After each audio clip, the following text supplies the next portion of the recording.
jescom.ph on Spotify and Jescom Music on YouTube. We are also on iTunes and Deezer. Radyo-Katipunan, 87.9 FM. Mga Katipuneros, it's time to level up! Your talk variety program showcasing the best in media and other fields. As we feature the most loved personalities and the best practices of what we truly refer to as Magis. Together with multi-awarded multimedia guru Mr. Noel Ferrer, let's all level up every Friday from 3 to 6 p.m. here on radyo-katipunan, 87.9 FM.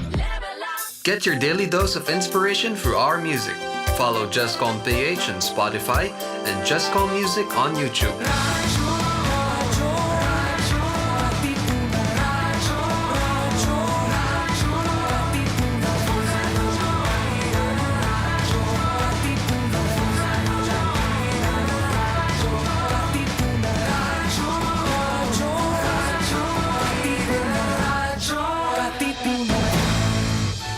Radyo-Katipunan.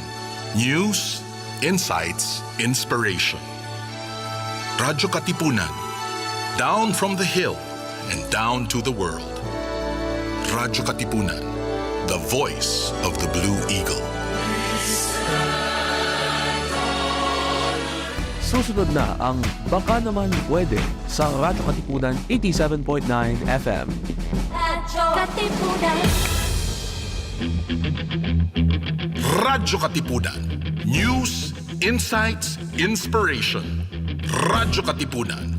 Down from the hill and down to the world. Radyo-Katipunan. The voice of the Blue Eagle.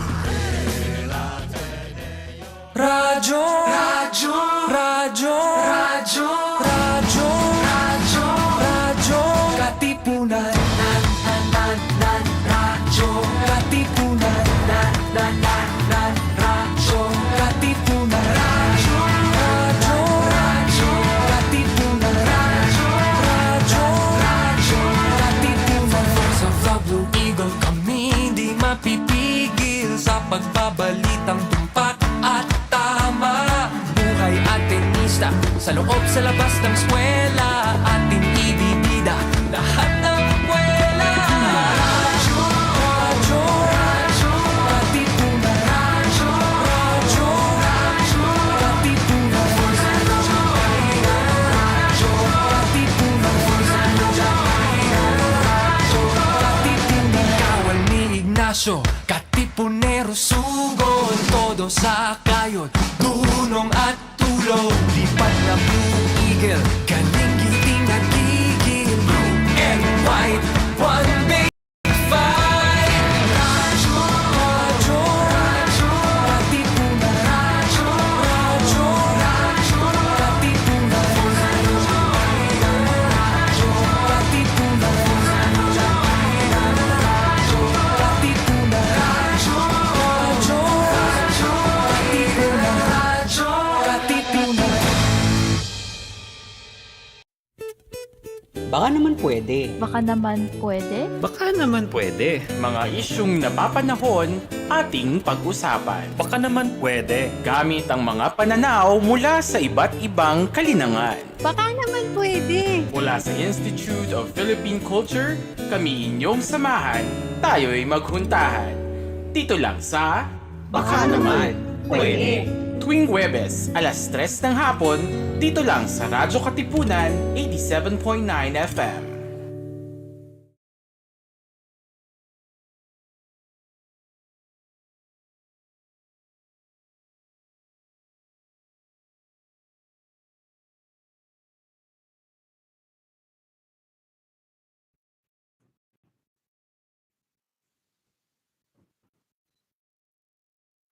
Magandang hapon sa lahat. Nakikinig kayo ngayon lahat sa Baka Naman Pwede, isang programa ng Institute of Philippine Culture at ng radyo-katipunan na naglalayong pagnilayan ang mga napapanahong issue gamit ang lente ng agham panlipunan o ng social sciences. Nais din natin mapag-usapan ang bagay na baka naman pwede nating tingnan. Muli, pag-ukulan ng pansin at aksyonan. Ako si Melissa Lau at ako ngayon ay magiging host ninyo para sa hapong ito.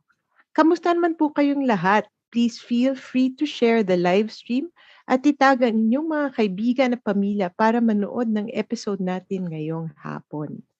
Nung nakaarang Webes, napag-usapan natin ang ayudang Pilipino at kung ano ang isang makataong pagtugon sa mga hamon ng panahon. Nakasama natin sina Dr. Leslie Lopez at Miss Georgina Hernandez Yang ng Galing Pook Foundation. Napag-usapan nila ang mga best practices ng LGU sa disaster response at kung paano ito mas maipabubuti. Naalala ko pati yung current pandemic, no? Ano yung mga natutunan sa siguro mga mahigit kumulang 2 taon nagpagbigay ng ayuda in the context of disaster response and the pandemic. Para balikan ang kwentuhan ito, bisitahin lamang ang Facebook page ng Radyo Katipunan at ng Institute of Philippine Culture. For this week's episode, pag-uusapan natin ang kapasidad, Katatagan at Katarungan sa Kalamidad. With us today is a postdoctoral research fellow from the University of Canberra, Dr. Justin C. Hello, Justin. Hello, Melissa. Hello po sa lahat ng mga nakikinig. Old Magandang friend rin tong si Justin ng IPC at ng Opo. DSA DSA. at ng SOS. So, he is not a stranger to our community. And para sa ating mga viewers sa Facebook, pwede kayong sumali sa ating kwentuhan. Feel free to leave comments and questions during the discussion, and we will be reading them during the Q&A portion. So, before we start, please allow me and it is an honor to do so, to introduce our guest for this afternoon. Dr. Justin C. is a postdoctoral research fellow at the Center for Sustainable Communities, or CSC, at the University of Canberra. His research centers around the issues of justice, vulnerability, climate adaptation, and post-development, particularly in urban and coastal communities in the Philippines. He has recently finished his PhD in Community Planning and Development at La Trobe University, and he did his fieldwork in Iloilo, where he looked at issues of justice and climate change adaptation interventions.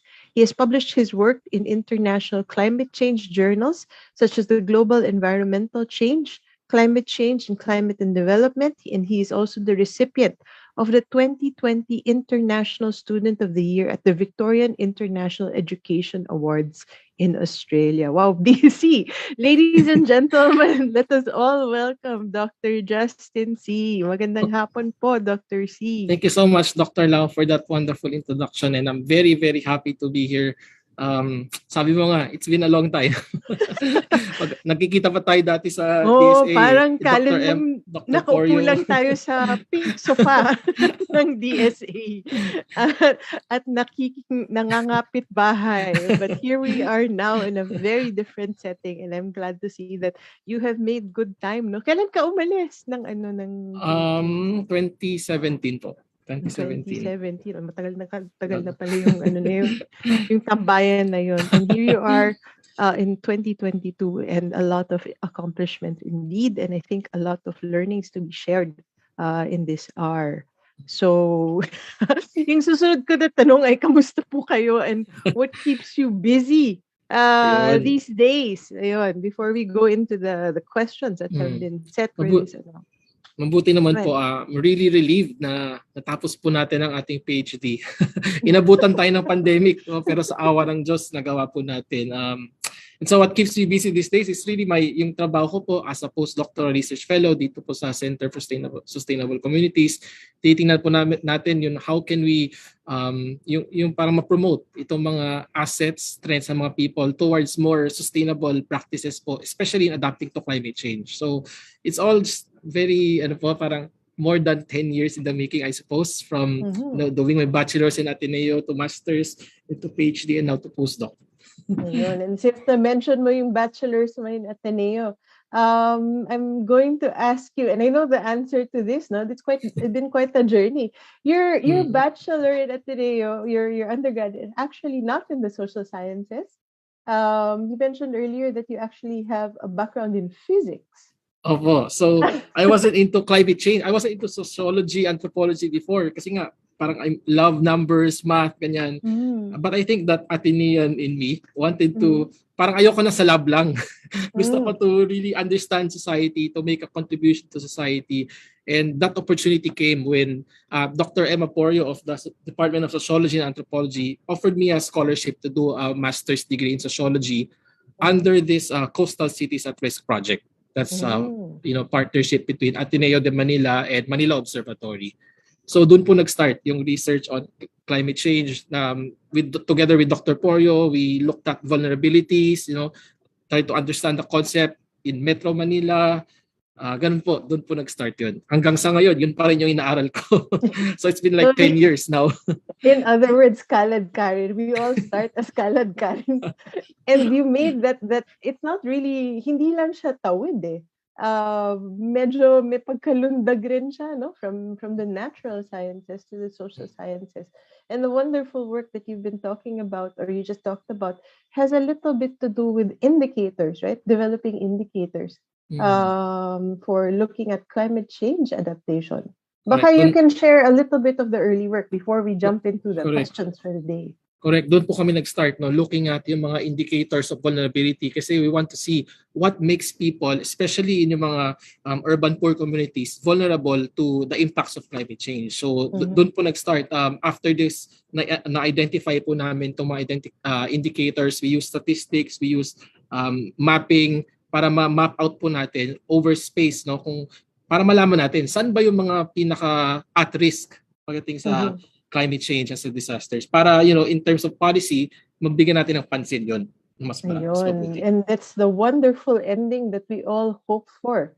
That these indicators, this mapping of vulnerabilities, this new understanding or layers of understanding of climate change will eventually make its way to decision makers for evidence-based decision-making. Nasing ito ng political science o shout-out rin naman sa disiplina ko. Ayun. So, dahil parang marami yata tayong mako-cover na ground kasi kung saan tayo tumambay ng kabataan natin, let's move on now to the questions for this session. So, bilang panimula, baka naman pwede nyo po muna kaming kwentuhan tungkol sa research, no? So let's look a little bit more at what you've been doing since then. Tungkol sa climate change adaptation interventions. So I guess the key questions are, what is the role of social sciences in formulating solutions for climate change or through climate change adaptation? Can you share some examples of your current or previous work in this area? And how does social science research feed into policy or programs on the ground? Ayan, I'd love to hear about what you found out, especially now that you're working in our own communities, in Iloilo, for example. And what are some improvements that can be made to our existing policies and programs related to climate change? And how can these be lobbied for? Ayan. So baka we want to go through them one by one. That might be the best way to go about it. Ayun. So, that shift, we were talking about earlier, nagaling ka sa physics, tapos biglang nakasingit si social science. And what good really has this brought you in terms of understanding climate change and formulating solutions for it? Yung physics talaga nakatulong yung discipline. Especially yung disiplina, yung methods, yung tools, nakatulong siya, no? But then, magugulat kayo na ngayon na nag-PhD ako, medyo may shift na naman from vulnerability to adaptation, to climate change adaptation. And pag sinabi kong climate change adaptation, this is what I mean, that it refers to these processes and actions that people, do to prepare for actual or expected impacts ng climate change. So from being vulnerability, ngayon titingnan ko naman yung adaptation, yung mga interventions, yung mga projects, yung mga programs. So halimbawa, yung mga infrastructures, di ba, like seawalls, like sea dikes, capacity building programs to help people respond, yung mga warning, monitoring systems, yung mga ecosystems-based adaptation. So these kinds of measures yung titingnan natin. Naging interested ako sa Iloilo kasi Iloilo is very vulnerable to climate change. It has been subjected to different programs by NGOs, by multilateral institutions like USAID, by the government. So as a social scientist na pumunta doon, I was interested in the impacts of these programs on people's lives. So tinitingnan ko, nakatulong ba yung mga program na to sa buhay ng mga tao? Ano ba yung mga best practices? What works best? At the same time, hindi lang puro positive yung tinignan ko. Titingnan ko rin ano ba yung mga issues na kinaharap ng mga tao? Ano yung mga naging problema? At ano yung mga epekto nito sa mga tao? So I was looking at the politics, I was looking at the dynamics of the adaptation programs, but at the same time, minamap out ko rin po yung mga existing practices and strategies and activities ng mga tao on their own. Paano ba sila nagre-respond to adaptation without the help of with external institutions, sa kanila lang on their own. And I realized that people, especially yung mga doon po sa coastal areas po sa Iloilo, they have their own means of adapting. They have their own personal networks. They rely on the knowledges that have been passed on to them from their parents and from their parents, and that these strategies complement yung mga current adaptation strategies po in a meaningful way. So yun po naging advocacy ko sa aking dissertation na when we talk about people, when we talk about Filipinos, hindi lang po tayo victims ng climate change. Naniniwala po ako sa performativity ng language na kung ano po yung sinasabi natin, nagiging totoo po yun. So that's why yung mga nakita natin sa news, it's very limited. And that's why social scientists like us, we're here. We're here to bring out the other side of the story na yung ano ba yung mga strengths, ano ba yung mga assets ng mga community na mga nandun. At hindi lang sila victims. Kinuha na ni Justin sa back pocket yung performativity. Ayun na. Ito na ang social scientist. Pero one thing that we're talking about right now is climate change. And then there's also DRR. And I'd like to know, what have you heard are the local understandings of climate change? Kasi maraming nakakaintindi talaga ng disaster risk reduction. In fact, this is what is more central, I think, to the languaging, especially of government policy. But climate change is different. Climate change adaptations are separate. So how do communities understand that separately, or even in relation to? Even though meron po mga intersections yan, for sure meron mga magkakasimilarities. I think ang pag sinabi natin climate change adaptation, apaka hindi ng mga tao dito is ito yung long term na hindi ito parang pag nangyaring disaster, ano yung gagawin natin? Kasi alam nila na DRR yun. That's a response. So when we talk about adaptation, this is really preparing for several years in the making. So pag sinabing gagawa sila ng mga infrastructures o ng mga trainings o ng mga green infrastructures, like for example yung mga pagtatanim ng mga puno, ng mga mangroves to protect them, I think ganun yung pagkakaintindi ng mga tao. This is long term. Long term pinag-uusapan natin pag sinabi nating adaptation. But then no, go ahead. Kasi what I realize is that itong the question that the role of social sciences has in climate disasters. Malaki talaga yung role na ginagampanan nating mga social scientists. Kasi kung titingnan natin yung history ng climate change, nagsimula yan, tinitingnan natin yung mga disasters as a natural phenomenon. We see this in the works of scholars like sila Gilbert White, sila Ian Burton. Sinasabi nila parang, they look at hazards in terms of hazards in terms of like gaano ba kataas yung sea level rise, gaano ba kadalas yung bagyo, gaano ba ka-intense yan, saan ba tatama yan. So karaniwan sa mga solusyon dyan is mga tinatawag nating technocratic, yung better infrastructures, building seawalls, early warning systems. Ito po yung tinatawag ni Mark Pelling na incremental, maliliit na adaptation to climate change. But then in the 1980s po nagkaroon ng shift, nadagdagan yung pag-iisip ng mga tao sa climate change na hindi lang siya natural kasi tinitingnan din natin yung social, yung political, yung economic processes. And dito po pumapasok yung mga political economists tulad nila Michael Watts na he looked at famine, he looked at drought in Nigeria, and sabi niya bakit kaya yung mga tao dito nagugutom? In the first place, they have access to land. They have a rich, a lot of resources. But then why are they hungry? And nakita niya yung mga interventions, yung mga programs na dinala sa area nila actually eroded, the local knowledge and the local practices ng mga tao. And imbis na makatulong, nangyari mas lumala yung situation. And in the term of climate change, we call it maladaptation. So, imbis na naging naka-adapt, parang lumala yung situation. Parang so, matras pa. Matras pa. So, ano yung role ng social sciences? First, we're here to question this taken for granted knowledge about climate change adaptation. And we're here to ask these uncomfortable questions. Ano ba yung impacts ng disasters, ng mga interventions? Ito mahirap tanongin. Sino ba ang nakikinabang dito? Whose expense? Bakit sila nakikinabang? Bakit yung iba hindi? And these questions are the heart of what we call climate justice. So that's one. And second, social sciences, I believe, can help uncover itong mga strengths, yung mga assets ng mga communities that in responding to climate change. We have to remember that hindi na sa atin bago yung bagyo, di ba? Parang every year na lang yan. Yes, it's become worse due to climate change. Mas naging intense, mas naging severe. But then people have been responding to this harsh environment for years, di ba? So social sciences will help uncover these kinds of practices that people have been doing for decades, for centuries to sustain themselves and to flourish. So that when we plan for things in the future, hindi natin siya parang pinipilit na lang because this is what other countries do or this is what our donors want. But this is because this is what the communities are good at. So it becomes locally based and context specific.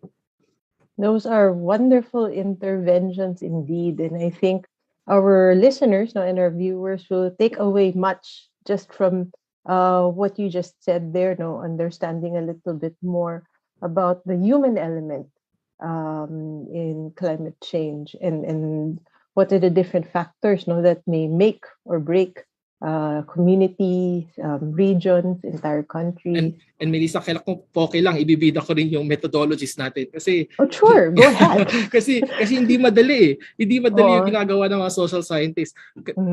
From my experience, medyo di ba pag tinitingnan mo yung mga palabas na mga Big Bang Theory, for example, kung saan yung parang gold standard nila is, di ba, physics, chemistry, which is okay lang, magaling talaga yung ganong natural sciences. But then, you have to understand that social sciences, we're dealing with people. And people can be very unpredictable. And so our methods, di ba, in our methods, yung mga ethnography, surveys, interviews, observations, hindi yan madaling gawin kasi it takes time. Mabusisi social sciences. Yun lang yun. There's a different kind of rigor, I think, to the social sciences. In fact, when I did my fieldwork in Iloilo, nag-spend ako doon for 4 or 5 months. In fact, maiksi pa nga yun eh. Di ba? Iba nag-fieldwork ng years. So, social scientists, you really have to spend time. You have to build rapport with the communities. You have to sacrifice then, time spent away from family. So, these kinds of things. And that's where the great, I think, common understanding comes. When there is sufficient time in communities, and the understanding is really the same on the part of the researcher and the community. And on that note, yak segue, you mentioned Iloilo. Maybe you can share some of the examples of your current or previous work here that you'd like to highlight in terms of what you talked about, climate justice, climate change adaptations in the Philippine context. So, parang siguro yung concept of justice. Kasi, ano ba yung adaptation justice? What can be considered fair when responding to mga disasters? And what I've seen in my fieldwork in Iloilo is it's not that easy to achieve justice. Kasi there are a lot of things that we need to take into consideration. Yung concept of climate justice, na-realize ko, parang parang pyramid. Parang triangle siya. So in the middle ng pyramid, nandiyan yung tinatawag natin na procedural justice. And you'll be familiar with this, Melissa, kasi political science. Procedural justice. Nancy Fraser. And all that. So yun sa gitna. Di ba? Procedural justice. So these are the making sure that people are given the opportunities to be involved, di ba? To influence decision making. That's a very participation, di ba? Yes. But then hindi pala enough na they participate. Kailangan sa ilalim ng pyramid merong recognition Yan tinatawag natin na recognitional justice. We have to recognize their voices. Their voices are heard and respected. So para ma-achieve mo yung procedural justice, kailangan mo ng recognitional justice. So ni-recognize mo dapat hindi lang yung mga malapit kay mayor o yung mga powerful sa community, yung mga may kaya, kundi everyone, especially yung mga marginalized and vulnerable groups. Dapat hindi selective. And finally, so meron kang recognitional, meron kang procedural. Sa taas, doon yung distributive na the fair allocation of benefits, which pag na-meet po yung recognitional and procedural, yung distributive will just easily flow. Parang parang darating na yung susunod na yun. So, na-realize ko sa fieldwork sa Iloilo is mahirap pala ma-achieve yung ganun kasi ang dami mong kailangang parang requirements or kailangan tignan para makuha mo yun. Ganun. So you mentioned recognition, no? Recognition by whom? Sino yung dapat mag-recognize? Or what recognition do you see as most missing or most absent? So for me, recognition talaga ng kung sino man yung number one, yung mga practitioners natin, sino yung mga nag-implement itong mga programs on the ground. Pangalawa, sino yung mga may hawak ng mga finances, ng mga funding. So, at nagmamonitor nito. So, for example, government and donors. And recognition of whom? Of the voices of the most vulnerable people in the community. So, we're talking about the elderly, the women, the children, the sick, the disabled. So, all of this, kailangan meron din silang say sa planning nitong mga programa for climate change adaptation. And have you seen any potential platforms in Iloilo which sort of characterizes the recognition and the procedural justice, which may lead to, as you said, no, redistribution also? Certainly meron. Pwede ko ba sabihin? Hindi ko alam. Meron ba tayo? Kung parang maybe just the platform, I guess, what are the things that you've seen that's already taking place? Well, naman sila they're well published. Marami na nasulat about them. So, sila talagang in-empower. Pwede naman siguro sabihin, homeless. Naman, if it's a good practice, yes. Let it So, really, nakita ko yung sa practice ng Homeless People's Federation.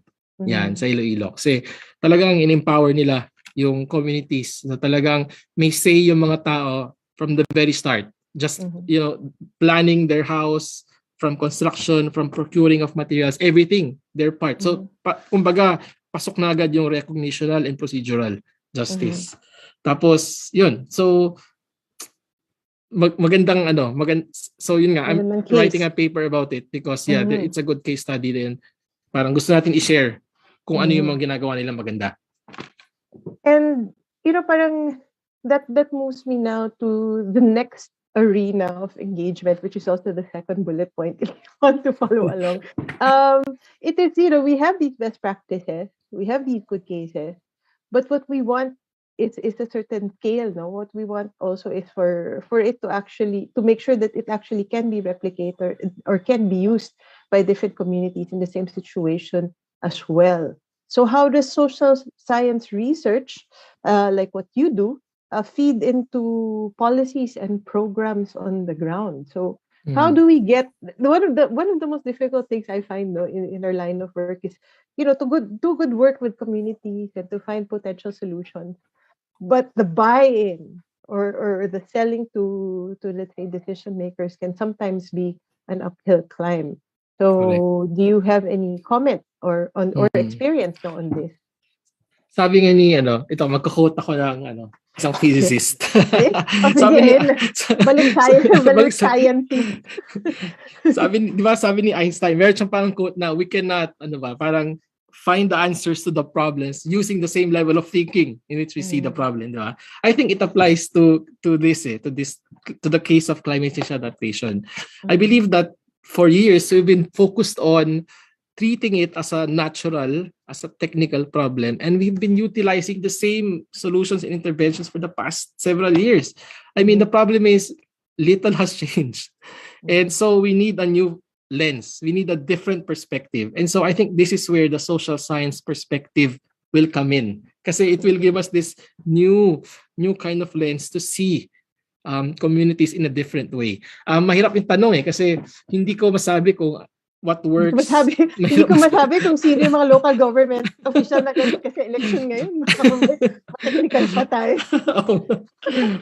At saka yung kasi minsan yung replicating it to different communities. Parang for me medyo sa akin kasi naniniwala ako na it can work with some but it may not work in others. So for me kaya kailangan talaga ng social science kasi kailangan mo talaga understanding in depth of a certain community, of a certain area bago mo gawin yung implementation na yan or yung intervention na yan. I think you need to do research. So pag meron ka na empirical research, then it will feed into the ground. But then in the literature, apparently meron palang different modes of this nexus between policy and practice, research and policy.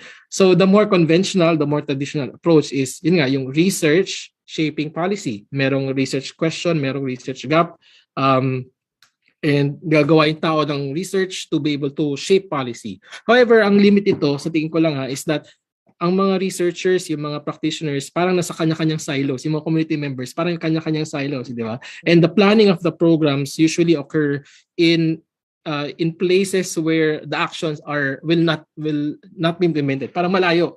So, for me, kung ako tatanungin, ano yung best practice ito is what we call action-oriented and participatory research. Yan, yung PAR.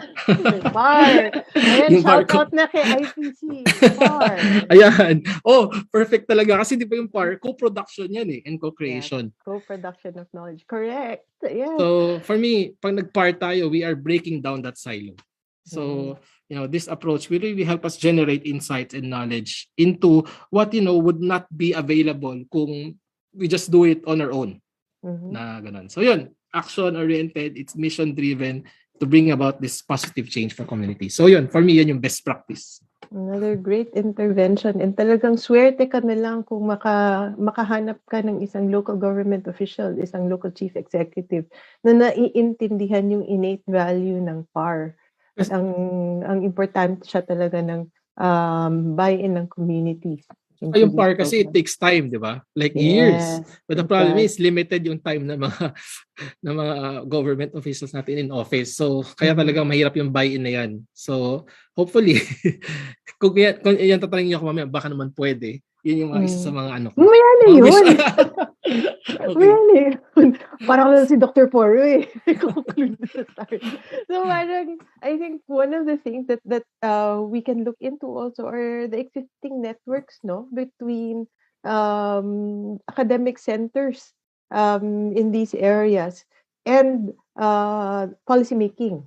Ayun, kung saan nandyan yung mga local or yung state universities or yung mga Ateneos or whatever, there's usually a community of academics who are highly engaged also in the issues in that area, and sometimes that's where the best kind of work comes out. So really a strong push for collaboration. Ayun.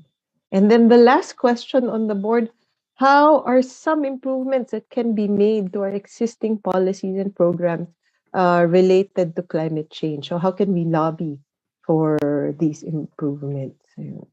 What are some of the improvements that can be made to our existing policies and programs related to climate change? O magpa-ano ka na daw dyan?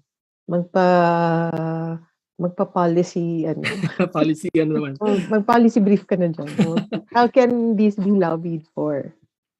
For me, way forward. May three things ako naisip Yung first one is a bit radical. Kasi for me, di ba, over the years, parang sobrang focus tayo on incremental adaptation. I think that we should give a little more focus on what we call transformative adaptation. So yes, nakakatulong yung current programs natin, current actions, they try to address the impacts of climate change. We want to avert, we want to minimize loss and damage. There's nothing wrong with that. But I think kailangan din natin i-address what brings about this vulnerability, this poverty, these inequalities in the first place. So we have to look at yun nga yung tinatawag natin na structural justice parang yung historical, yung parang long processes of long process that made some people more more vulnerable compared to others. So yun yung mahirap kasing gawin yun and that's why we need social sciences to be able to do that. So paano natin gagawin yun? For me, we have to do more analysis of politics, political science and power across different scales. I think that kailangan natin i-uncover itong mga complex web of power structures, diba? That are shaped and are shaped by adaptation decisions. We need to ask these difficult questions talaga. Why are some people able to participate? Why are some people unable to participate? No? Bakit may mga uneven outcomes? Who possesses more power and influence compared to others? And how come do they have this over others? So these questions are difficult to answer, but if you can find a way to take this into consideration, I believe that we're on our way to crafting more fair and more just policies and programs. So that's one. I cannot say no, that's not right, because power, yes, correct. Power and politics. Power and politics, yes. Second, how do we bring to the fore? Paano ba natin papalabasin yung mga capabilities, yung mga assets, yung mga strengths ng mga people that are already there in adapting to climate change. In the Philippines, as you know, ang work kasi ng disaster risk reduction is coordinated in the OCD.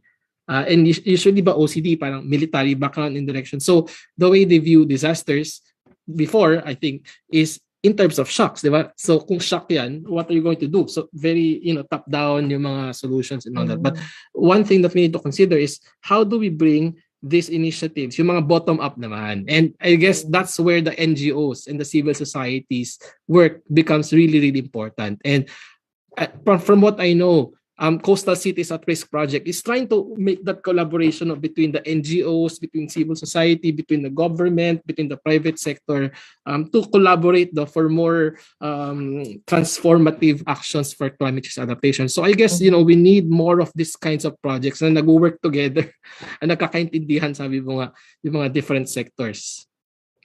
Okay na naman munang hindi magkaintindihan. I think there's a point of contention and conversation that takes place, especially if there are many actors, no? But the important point, as you said, is that they are heard. Correct. Lahat yan.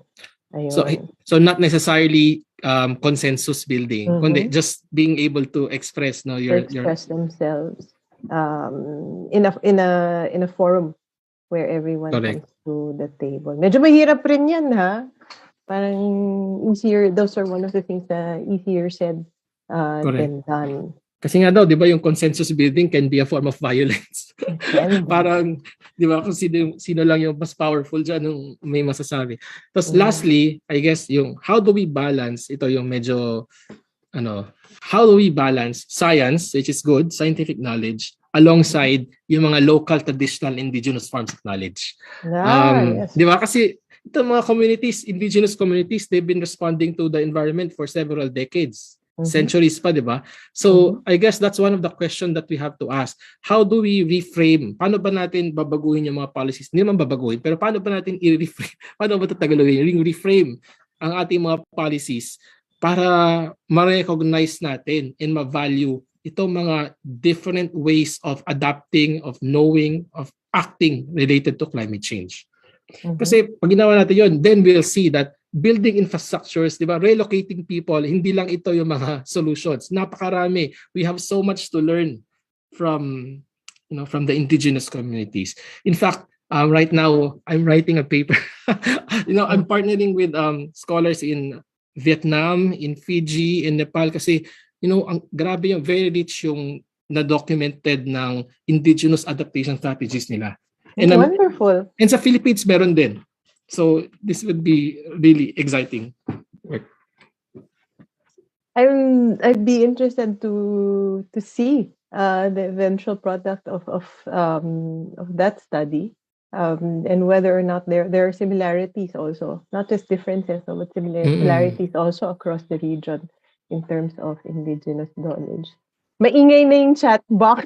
Hala, sige, what's Ayun, happening? teka lang, tatlo na yung tatlong points mo, no? Well, very well taken. And we can go back to those points because those are key points. And we will now go to the chat box. Talaga, parang mali yata, Justin, na napili tayong dalawa mag-chismisan dito for 1 hour. Eh. So from Facebook, paano kaya maituro ang malalim na pagmamahal sa kalikasan upang maiwasan ang malalang epekto ng kalamidad?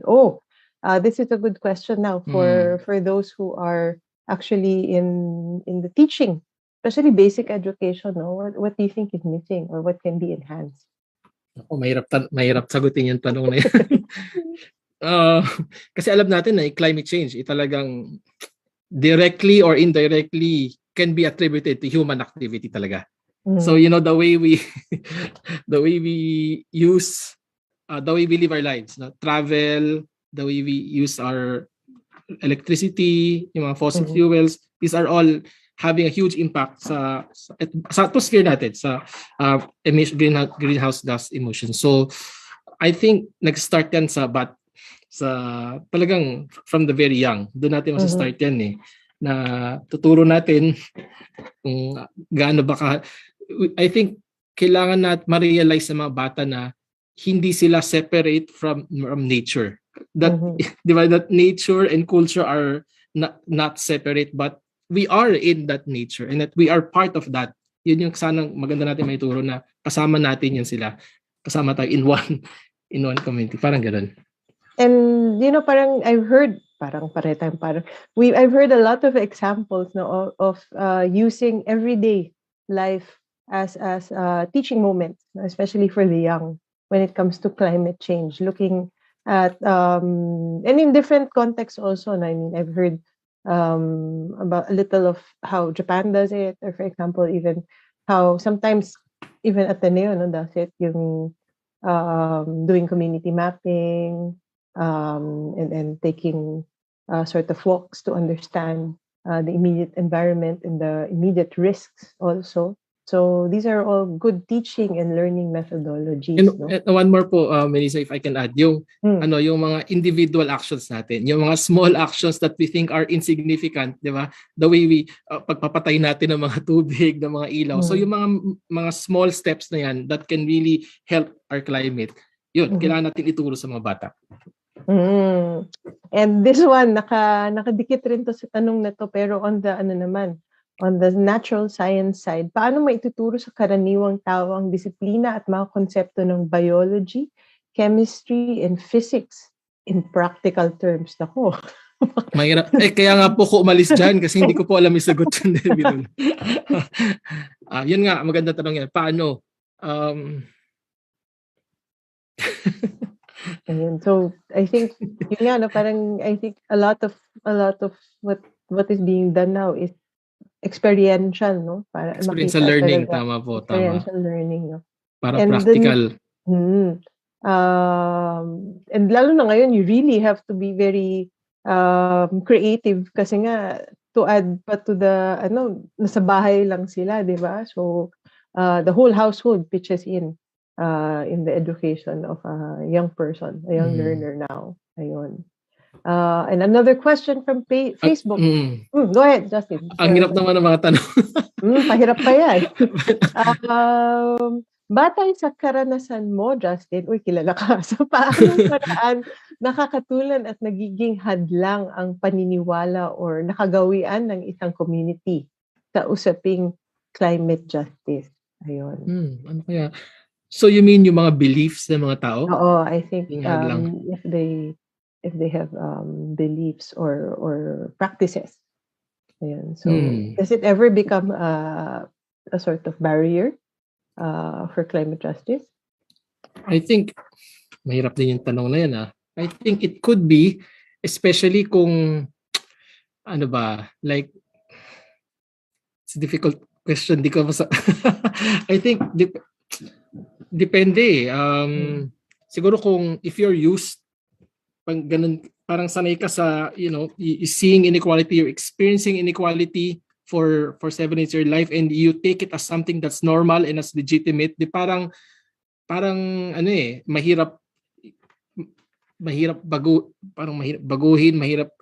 But then I think you have to be able to show them the other side na there's this possibilities na a more fair, a more just, more democratic, more participatory, that their voices can be heard and can be recognized.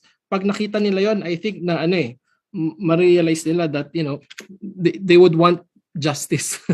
They'd want something more fair in their everyday life. So talagang kailangan merong space or opportunity na mapag-usapan to. Talagang kailangan dyan ang social sciences. And I know that another colleague of yours, of ours, si Isa Mejares, has used methodology such as art in order to introduce concepts of climate change adaptation. Correct. Regarding, on to the next question, regarding methodologies, mahirap gumawa ng research ngayon dahil maraming restrictions. Correct. Ayun, shout out sa nagtanong na ito. Pero kailangan ang PAR. May alternative methodologies ba na participatory din? Magandang tanong po yan. Especially kung mga researchers, kailangan po isipin, first of all, safety talaga. Kasi anin mo naman yung research mo kung malalagay ka sa alanganin or sa peligro yung buhay mo. So, you have to find a way na yung research na gagawin mo is, yes, it's ethical, but at the same time, kailangan safe rin sa'yo as a researcher. So yun, dahil nga sa maraming restrictions ngayon, mahirap nga gawin ito, ang pagiging being there in person. But if possible, kung pwedeng gawin online, kung possible lang, maganda rin yan na ma-explore monthly catch-ups or basta lang meron nandyan yung presence mo na nakikita ka ng community, regular presence, kanyan. Regular presence. Hopefully matapos na yung pandemic soon so that maging in person pero kung hindi, yun, I think that the presence should be there online na lang muna or I think that would be the alternative to it. But you have to be there, the presence should be consistent. Kailangan nakikita ka nila so that you'll be able to build that rapport and that respect then from the community members themselves. Ayun. So that's a good comment right there. Lahat tayo po nahihirapan as researchers, or even just, in the different facets of our life now. Kaya nga po hindi ko ma-imagine, Kasi nung buting ginawa ko yung fieldwork ko just right before the pandemic. And I know a lot of researchers now, mga nag-PhD, I know a lot are having a difficult time kasi hindi makapag-fieldwork Iba iba kung, di ba, online and hindi mo naman lahat sa atin may internet, may access to internet. It's difficult talaga na hindi nagagawa in person. So, I feel you guys. I sympathize with you. Patatapos din itong pandemic, makaka-fieldwork din kayo. Ayan, sa lahat ng mga thesis advice namin, meron pong nakikiramay sa atin. Ayun. And it's so hard kasi parang usually when you do documentation, fieldwork documentation is very rich. And yun talaga yung binabalikan, yung even years later, it looked like this. But now all we have are these squares in Zoom. Ngayon pare-pareho na yung mga picture natin sa Zoom. Ayun, so especially pag binabalikan mo yung mga pictures, ma-realize mo na nandito may nangyari dito or ito, di ba? Makatulong yun sa sa data analysis mo ngayon, wala na. So ayun, and I do share your hope fervently that the pandemic will soon end. Ayun. So one comment from Facebook. Ayan, no pressure comment. Salamat sa iyong mapaghamong panukala para sa buklutas ng ating usapin ng adaptation. People empowerment. Salamat, Dr. C. Sana dumami pa ang inyong tribo. Patubayan po kayo ng ating poong may likha.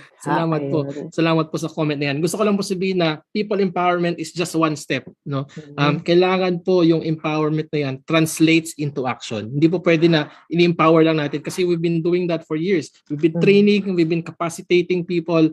The question po is, are they able, after that training, after that capacity building, are people able to shape decision making? Yun po ang gusto natin mangyari, that they're able to given that capability to really influence policy and practice. Yun po yung tanong.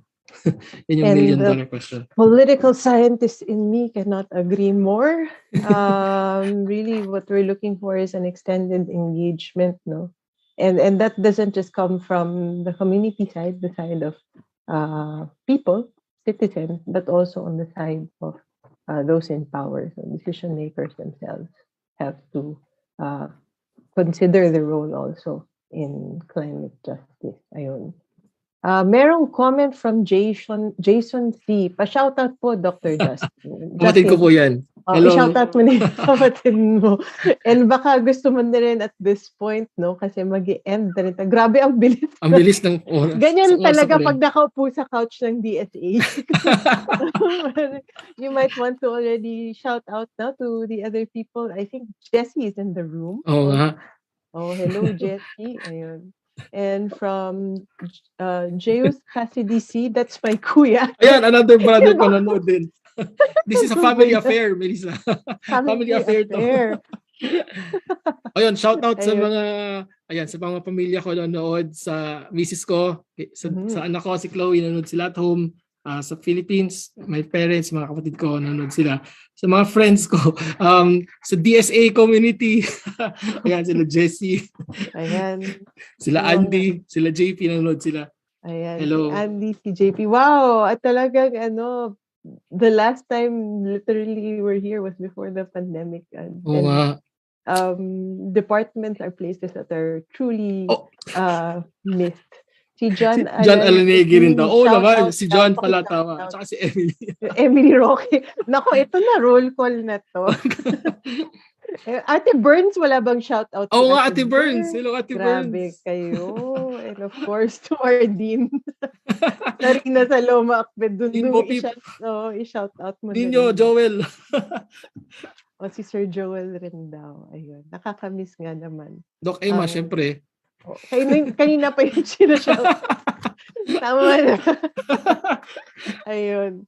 So, I think at this point, we have to go now back to the title of our program, which is Baka naman Pwede. But at this point, the script is telling me to say thank you sa ating mga kwentuhan sa hapon na ito. And marami po tayong natutunan sa ating pag-uusap. Bago tayo umalis, humihingi muna kami ng konting pabaon para sa ating mga manonood at tagapakinig. Pakikumpleto naman po, Dr. C, ang sentence na ito. Baka naman pwede. Ayun. Salamat po, Dr. For me, baka naman pwedeng mabigyan pa ng mas malaking atensyon and halaga ang papel na ginagampanan ng agham panlipunan o ng social sciences sa paghahanap sa mga mas patas at mga mas locally appropriate na mga batas at strategiya sa pag-adapt po sa climate change.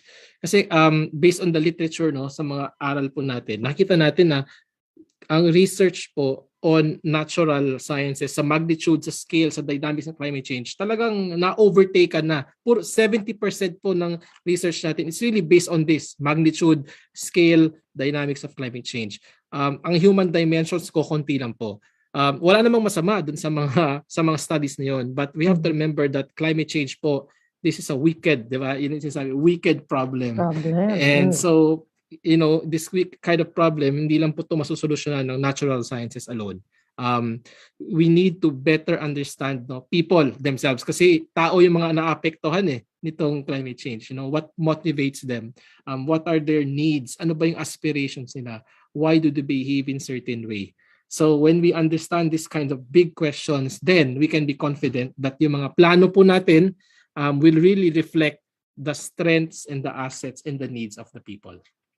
Ayun. And going back to your 3 points earlier, which actually are captured by your own Baka naman pwede. Number 1, the role of power, the role of these sort of relationships that bring about also inequality, or as you say, climate injustice.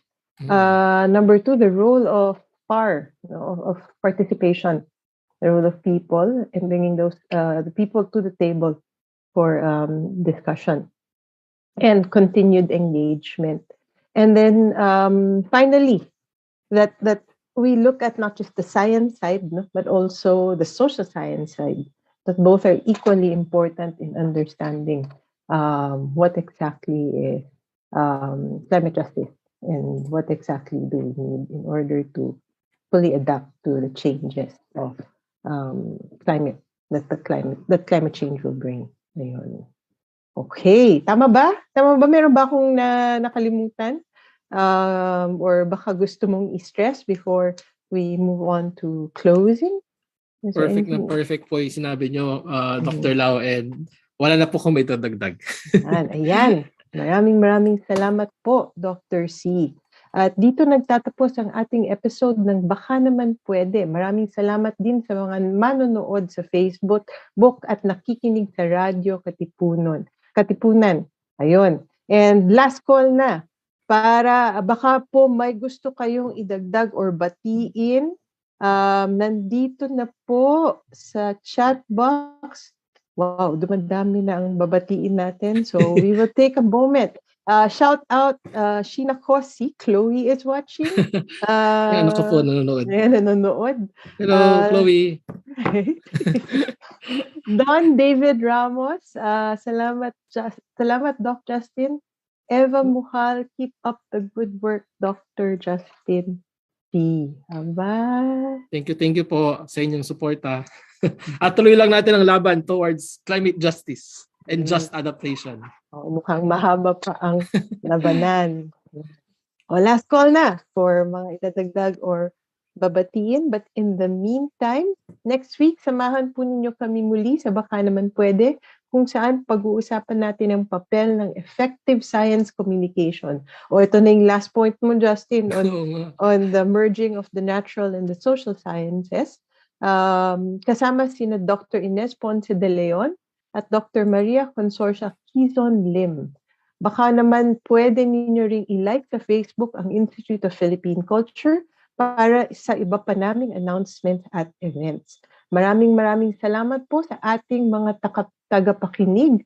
Maligayang bagong taon at ingat po tayong lahat. Muli, ito po si Maria Elissa Lau. Melissa Lau. Mag-ingat po tayo at laging tandaan kung may hindi naiintindihan, baka naman pwede nating pag-usapan.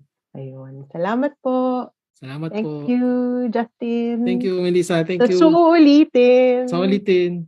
Dapat round table na to. Kasama lahat ng shinout out. Baka naman pwede. Baka naman pwede. Baka naman pwede. Mga isyung napapanahon ating pag-usapan. Baka naman pwede. Gamit ang mga pananaw mula sa iba't ibang kalinangan. Baka naman pwede. Mula sa Institute of Philippine Culture, kami inyong samahan, tayo'y maghuntahan.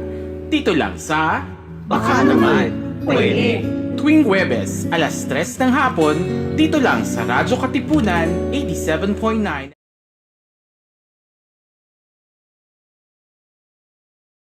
Radyo Katipunan 87.9 FM.